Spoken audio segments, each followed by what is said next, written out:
Nuestro programa este día, Forero, médico internista, infectólogo, además profesor de salud pública. El doctor es colombiano de nacimiento, pero ya está adoptado a nuestro país desde hace 8 años. Básicamente ha hecho varias de sus especializaciones en territorio venezolano.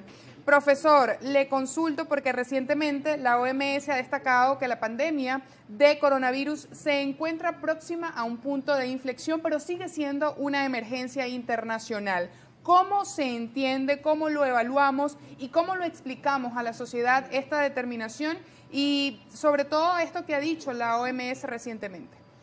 Bueno, primero, gracias por la invitación al programa. Bueno, vamos a hablar un poco de qué quiere decir esto del punto de inflexión. Punto de inflexión quiere decir ese cambio a lo que veníamos nominando como pandemia. Es como llegar a ese punto donde va a dejar de ser una pandemia. Entonces, en los últimos meses se han realizado múltiples reuniones, la última, la más reciente, el 30 de enero, donde se define o se discute que estamos cerca al punto de inflexión y eso quiere decir que estamos más cerca del final. Okay. Básicamente por muchos factores. Uno de los principales factores es lo que venía ocurriendo en China. En China había un número importante de casos y a partir de allí se esperaba, la mayoría de los investigadores esperábamos, incluyéndome, que se generaran nuevas variantes, más allá de la más reciente que es la XBB 1.5.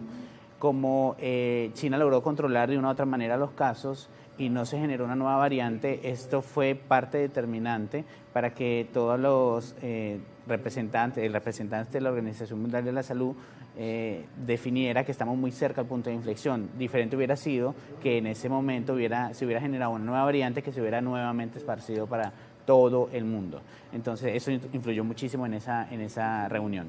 Luego de la definición de este punto de inflexión anunciado por la OMS, ¿qué sigue en términos de pandemia? Por lo general, en cuanto al tema de investigación, ¿qué es lo que corresponde luego de este punto de inflexión ya anunciado? Ok, este anuncio es súper relevante porque se define y se recomienda a los diferentes gobiernos de todo el mundo, porque tenemos que entender que cada país tiene una diferente realidad. Hay países donde tenemos más casos, como lo que estaba ocurriendo en China, que aquí teníamos menos casos, y la recomendación y lo que sigue es que se debe fortalecer los sistemas de vigilancia. Los sistemas de vigilancia que no debemos de bajar la guardia y debemos continuar con el reporte de casos diarios, debemos continuar haciendo diagnóstico, debemos continuar con la vacunación. Es una de las cosas que destaca y rescata el presidente de la Organización Mundial de la Salud.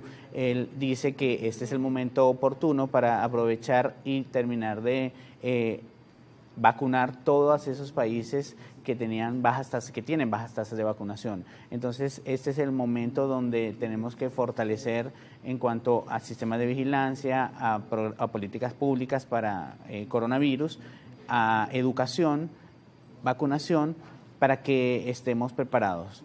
Y es muy importante ese punto, doctor, porque justamente vemos a personas que dicen, bueno, yo nunca me puse ni una vacuna, o a otras personas que dicen, yo me puse solo una o me puse solo dos. ¿Cuál es la importancia de completar el esquema de vacunación para evitar la propagación del virus y para lograr erradicarlo definitivamente, que sería el siguiente paso luego del anuncio de la OMS? Bueno, parte de ese anuncio es gracias al efecto de la vacunación a lo largo de estos años. Definitivamente sin la vacunación no hubiéramos logrado con la velocidad que se logró poder frenar de una u otra manera el virus. ¿Por qué es tan importante vacunarnos y tener el esquema completo? Porque la evidencia científica ha demostrado que los esquemas completos de vacunación generan inmunidad y generan una inmunidad que nos protege de una enfermedad severa y nos protege de hospitalización. Y también unos últimos estudios han mostrado que la vacunación también nos previene del síndrome post-COVID, del COVID post-agudo. Y eso para nosotros es súper importante porque sabemos que la mortalidad de COVID en este momento es muy baja, pero que existen muchísimas personas que están sufriendo síntomas post-virales. La vacunación parece que puede reducir la posibilidad de que presentemos estos síntomas. Entonces los esquemas completos, que inicialmente eran 2 dosis y que ya sabemos que los refuerzos aumentan nuestra inmunidad, debería tener en Venezuela una persona con factores de riesgo mayor de edad debería tener al menos 4 dosis de la vacuna. Ese es lo que se ha estipulado, esa es la prioridad y sabemos que el primer refuerzo que vendría siendo la tercera dosis también es importante. Así que probablemente nos quedamos cortos solamente con dos dosis de una vacuna, por ejemplo la china o la rusa, que son las que más ampliamente están distribuidas en Venezuela.